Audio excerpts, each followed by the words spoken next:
وَلْتَكُنْ مِنْكُمْ أُمَّةٌ يَدْعُونَ إِلَى الْخَيْرِ وَيَأْمُرُونَ بِالْمَعْرُوفِ وَيَنْهَوْنَ عَنِ الْمُنْكَرِ وَأُولَئِكَ هُمُ الْمُفْلِحُونَ. Kita akan masuk teman-teman sekalian membahas atau membaca dalil-dalil yang tulis oleh Imam Nawawi rahimahullah berhubungan dengan bab ini. Yang pertama beliau mengangkat firman Allah Subhanahu wa taala dalam surah Yunus ayat 24. A'udzu billahi minasyaitonir rajim. Kalau Anda yang pegang bukunya bisa lihat di halaman 380 ya. Innama mathalul hayatid dunya kama in anzalnahu minas sama'i فاختلط به نبات الأرض مما يأكل الناس والأنعام حتى إذا أخرت الأرض زخرفها وزينت وظن أهلها أنهم قادرون عليها أتاها أمرنا ليلا أو نهارا فجعلناها حصيدا كأن لم تغن بالأمس كذلك نفصل الآيات لقوم يتفكرون. Yang artinya sesungguhnya perumpamaan kehidupan duniawi ini yang kita lalui semuanya ya. Dan kita bukan orang pertama di muka bumi ini. Sudah banyak orang-orang sebelum kita. Jangan lupa itu. Sudah banyak orang-orang sebelum kita. Sesungguhnya perumpamaan kehidupan dunia ini adalah seperti air hujan yang kami turunkan dari langit. Lalu tumbuhlah tanam-tanaman bumi dengan subur karena air hujan itu. Di antaranya ada yang dimakan oleh manusia dan ada juga dimakan oleh hewan ternak. Ya, buah-buahan, sayur-sayuran. Hingga apabila bumi itu telah sempurna keindahannya sampai pada puncak panen ya. Dan berhias. Maksudnya bunga-bunganya banyak ya. Dan pemiliknya mengira bahwa mereka pasti menguasainya atau memetik hasilnya. Tiba-tiba datanglah kepadanya azab kami di waktu malam atau siang. Lalu kami jadikan tanaman-tanaman itu laksana tanam-tanaman yang sudah dicabit. Seakan-akan belum pernah tumbuh kemarin. Demikianlah kami menjelaskan tanda-tanda kekuasaan kami kepada orang-orang yang berfikir. Ini ayat ini dalam sekali ya. Bagaimana Allah Subhanahu wa ta'ala memberikan bocorannya kepada orang-orang beriman agar mereka betul-betul merenungi masalah ini. Ya, kita disuruh merenungi masalah ini karena banyak orang yang lalai dengan kehidupan dunia ini. Mereka sibuk memikirkan dunia ini. Yang mereka pikirkan adalah masalah bagaimana prestasi dunianya maksimal, tapi tidak perlu pikir masalah akhirat. Ya, jauh dari agama. Tambah lagi ada yang mengolok-olok agama. Ya, ini semua tambah ngacau itu. Ya. Dan kacau pikiran dia, karena dia tidak ada akhiratnya. Dan orang yang tidak ada akhirat ini tidak akan pernah puas dengan dunia ini. Tapi kalau orang ada pikiran akhiratnya, dia akan tahu ada batas-batas dia, ada halal, ada haram, ya, ada hak orang lain. Maka ini perlu dipikirkan. Allah SWT berikan perumpamaan kita. Dunia ini, dia akan ada saatnya di mana dia akan hancur. Dia akan selesai. Baik Anda secara pribadi, prestasi Anda, saatnya nanti Anda akan sakit dan meninggal. Ya. Atau memang dunia ini akan kiamat terjadi. Allah berikan gambaran, perumpamaan kehidupan dunia ini. Seperti air hujan kami turunkan dari langit. Kemudian membuat tumbuh-tumbuhan tumbuh semuanya. Ya. Tumbuh dengan baik. Gitu. Ya, setelah buah-buahannya maksimal keluar, bunga-bunganya kelihatan indah, terhiasi bumi ini, ya. Maka kami datangkan azab kami. Maksudnya, kami datangkan kiamat itu bisa gitu perumpamannya, ya. Maka seperti belum ada nampak sebelumnya. Atau bisa juga bermakna adalah ayat ini, pernah nggak Bapak Ibu lihat informasi atau dengar informasi? Saya pernah berapa kali lihat di berita ya. Para petani kita sudah mau panen. Di Indonesia terjadi. Tiba-tiba malam harinya Allah datangkan tikus, hama, hancur semua. Besok tidak jadi panen. Padahal besok tinggal panen saja. Ya. Allah menjadikan itu sebagai pelajaran tentunya. Bahwasanya kehidupan dunia ini seperti itu. Dia akan dilalui. Tidak akan menjadi sebuah target utama. Kita akan lepas. Oleh karena itu beruntunglah orang yang memaksimalkan waktu dunia dengan zikir, dengan doa, dengan menjadi ilmu, ibadah-ibadah. Ya, bukan yang lain. Selanjutnya, Allah Subhanahu wa ta'ala menyebutkan dalam surah Al-Kahfi ayat 45 sampai 46, A'udzu billahi minasyaitonir rajim, wadrib lahum mathalal hayatid dunya kama in anzalnahu minas sama'i fakhtalat bihi nabatul ardi fa asbaha hashiman tadruhu ar-riyah Wa kana Allahu ala kulli syai'in muqtadira. Al-malu wal banuna zinatul hayatid dunya wal baqiyatus salihatu khairun 'inda rabbika thawaban wa khairun amala. Yang artinya, dan buatkanlah untuk mereka atau manusia perumpamaan kehidupan dunia ini ibarat air hujan yang kami turunkan dari langit. Maka menjadi subur karenanya tumbuh-tumbuhan di bumi. Kemudian tumbuh-tumbuhan itu menjadi kering yang diterbangkan oleh angin. Artinya akan hilang. Begitulah kehidupan dunia karena dia tidak ada yang kekal. Ya. Dan Allah Maha Kuasa atas segala sesuatunya. Harta dan anak-anak adalah perhiasan kehidupan dunia. Yang kalian lihat selama ini, jabatan, pekerjaan, dapat rumah, punya mobil, punya anak-anak, punya pasangan hidup, perhiasan dunia. Namun amal kebajikan yang terus-menerus adalah lebih baik pahalanya di sisi Tuhanmu, serta lebih baik untuk menjadi harapan. Maksudnya, pikirkan juga untuk akhiratmu. Pikirkan bagaimana supaya kamu punya masjid, kamu punya rumah anak yatim, kamu punya sesuatu yang bisa kau andalkan di akhirat nanti. Selanjutnya, dalam firman Allah SWT surah Al-Hadid ayat 20. Allah Subhanahu wa taala juga berfirman, A'udzu billahi minasyaitonir rajim. I'lamu annama al-hayatud dunya la'ibun wa lahun wa zinatun wa tafakhurun bainakum wa takathurun fil amwali wal aulad.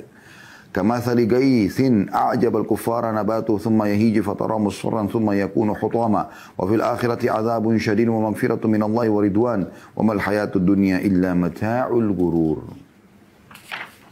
Artinya, ketahuilah bahwasanya kehidupan dunia ini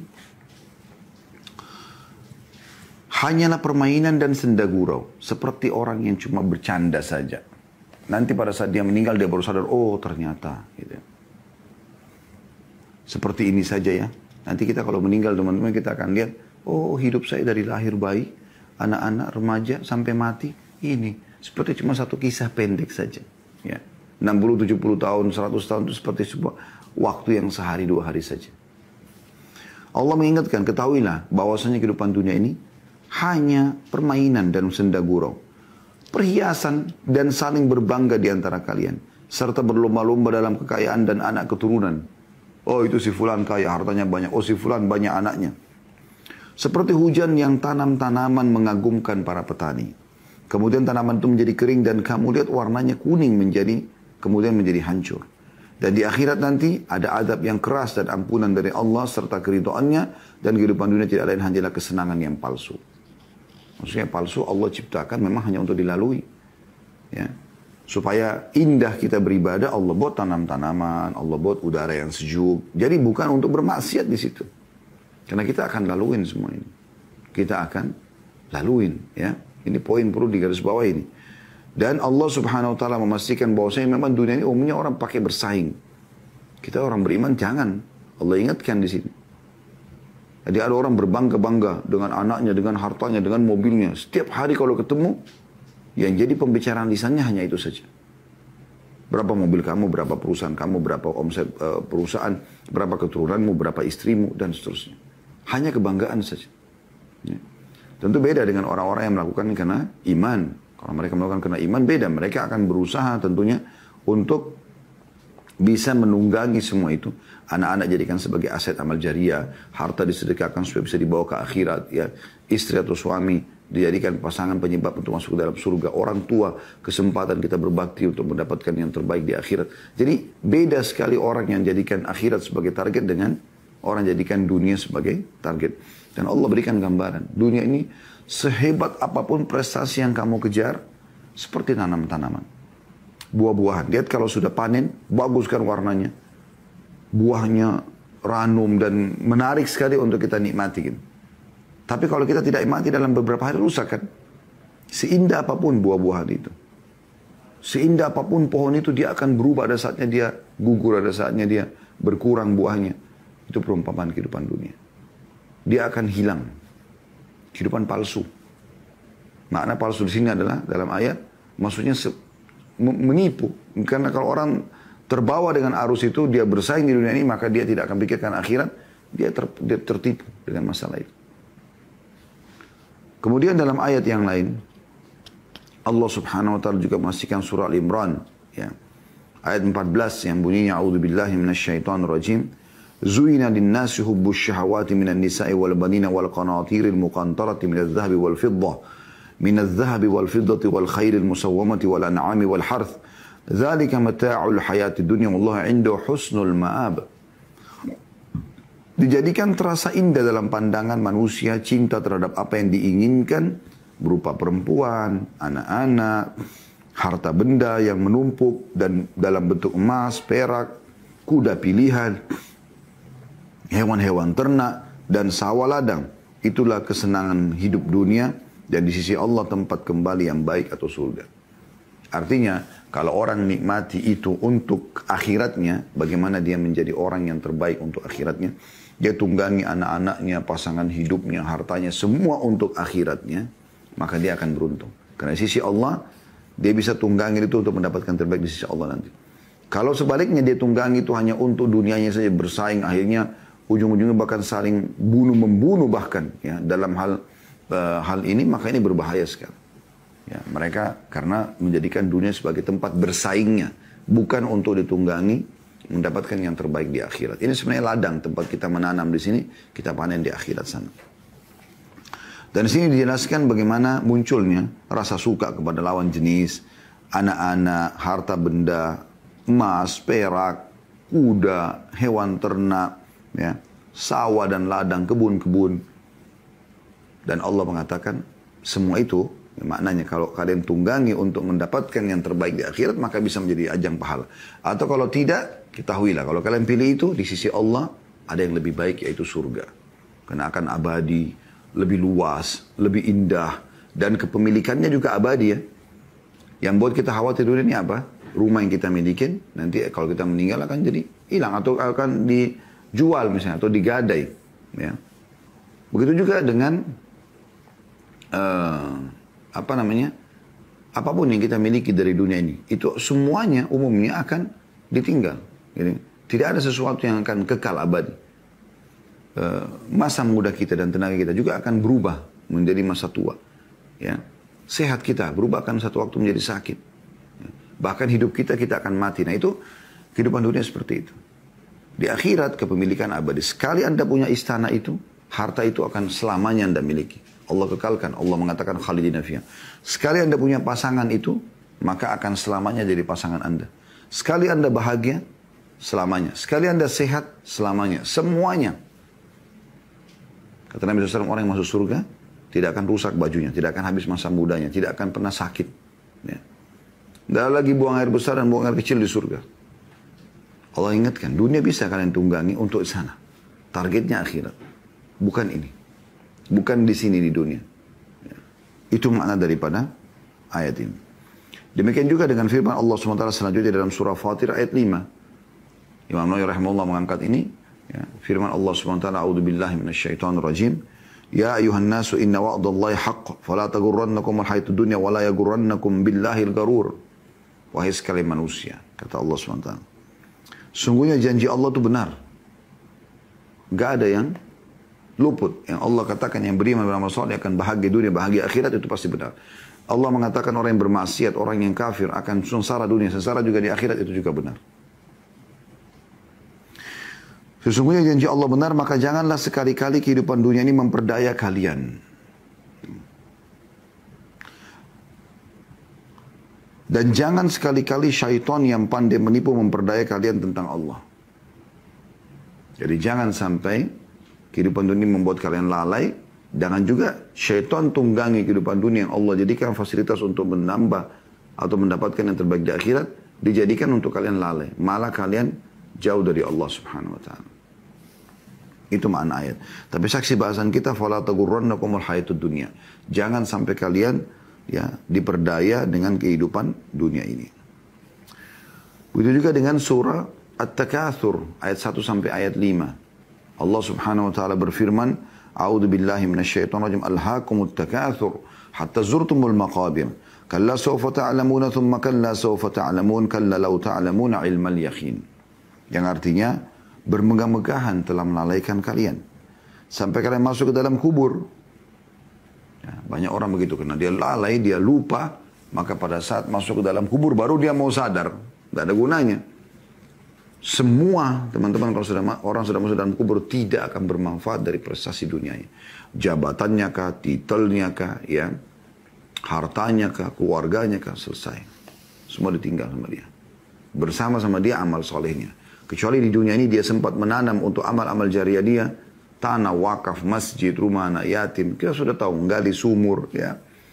Anak-anak soleh yang dia tinggalkan yang mendoakan dia, maka itu baru bermanfaat buat dia. Kalian berbangga-banggaan dan melalaikan kalian. Sampai kalian masuk ke dalam kubur. Sekali-kali tidak. Kelak kalian akan mengetahui akibat perbuatan kalian itu. Nanti baru nyesal gitu. Kemudian sekali-kali tidak. Kelak kalian akan mengetahui. Ya. Artinya kalian pasti akan tahu nanti. Tidak ada keraguan dalam masalah itu.